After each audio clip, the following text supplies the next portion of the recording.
Hey, it's Jenny with Jenny's Garden.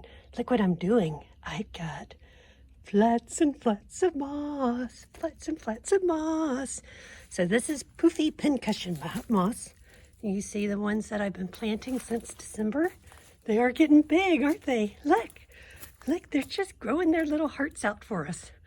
I'm so excited. I've never planted something in cold weather that would actually start growing. Now this is mood moss on the edges here, and I've got the Poofy Pin Cushion Moss here.